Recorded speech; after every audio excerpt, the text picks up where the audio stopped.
तो दोस्तों आपका स्वागत है एक बार फिर से हमारे चैनल पॉजिटिव ज्ञान में।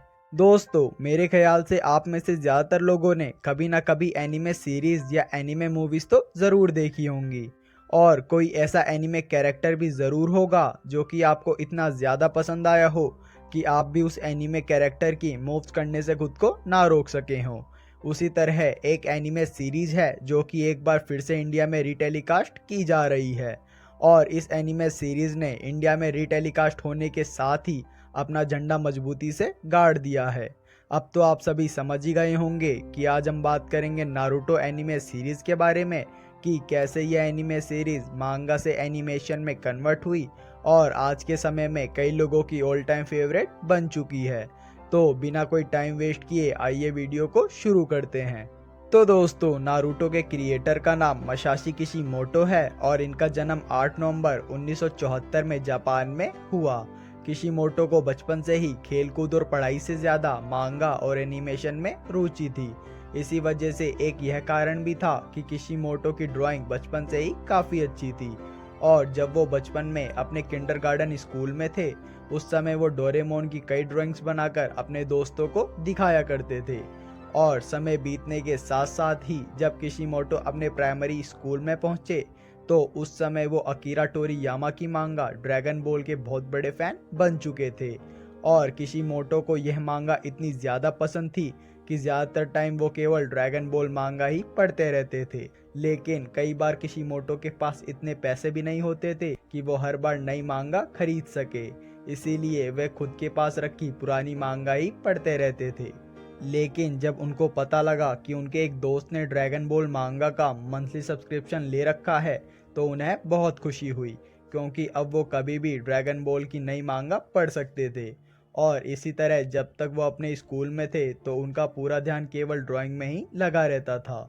इसीलिए किशिमोटो ने स्कूल कंप्लीट करने के बाद से ही मांगा इंडस्ट्री में अपना फ्यूचर बनाने के लिए मेहनत करना शुरू कर दी। लेकिन शुरुआती समय में किशिमोटो को कोई सफलता नहीं मिली, लेकिन उन्होंने हार नहीं मानी और वो मेहनत करने में लगे रहे। और इस कड़ी मेहनत का फल उन्हें नारुतो के रूप में मिला, जब उन्होंने नारुतो की मांगा को जापान की वीकली शोनेन जंप मैगजीन में 1999 से पब्लिश करना शुरू कर दिया।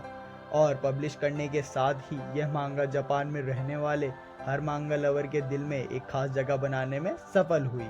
और नारुतो की सफलता का अंदाज़ा हम केवल इस बात से ही लगा सकते हैं कि पब्लिश होने के बाद से ही नारुतो बेस्ट सेलिंग मांगा में चौथे नंबर पर अभी तक है और आज तक इसकी 250 मिलियन से भी ज़्यादा कॉपीज बिक चुकी हैं।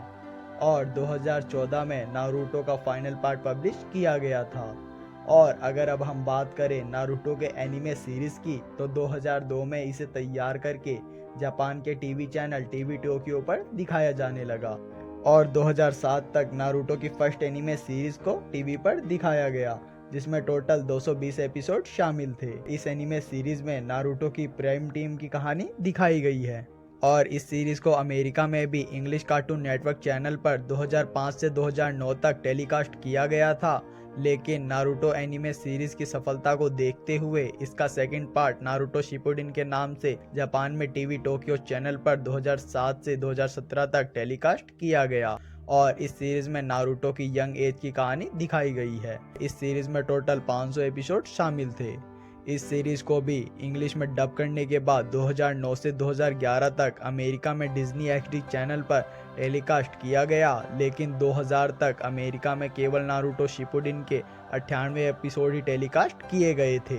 इसीलिए बाद में 2014 से इसे एक बार फिर से टूनामी चैनल के प्रोग्रामिंग ब्लॉक अडल्ट स्विम्स में इंग्लिश में टेलीकास्ट किया जाने लगा। और आज भी इस चैनल पर हफ्ते में एक एपिसोड नारुतो शिपुडिन का टेलीकास्ट किया जाता है। और अगर अब हम बात करें इंडिया में नारुतो की तो इसे 2007 में कार्टून नेटवर्क चैनल पर ही इंडिया में भी टेलीकास्ट किया गया था। लेकिन नारुतो उस समय इंडिया में उतना सफल ना हो सका और नारुतो के इंडिया में ना सफल होने के कई कारण थे, जैसे कि उस समय इंडिया में एनिमे या कार्टून देखने वाली अधिकतम ऑडियंस कम एज ग्रुप की थी और कार्टून नेटवर्क चैनल भी नारुतो के एपिसोड्स को हिंदी में डब करने में काफ़ी समय लगाता था।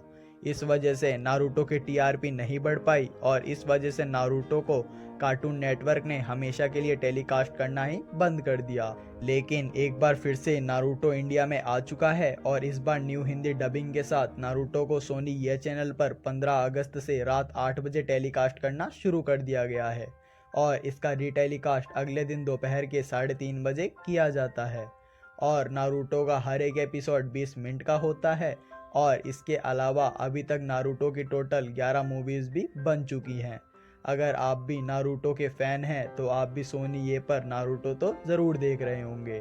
तो आपको नारुतो की हिंदी डबिंग कैसी लगी मुझे कमेंट में बताएं और अपने फेवरेट कैरेक्टर को भी कमेंट करें। तो आज के वीडियो में इतना ही, बाकी अपना बहुमूल्य समय देने के लिए धन्यवाद।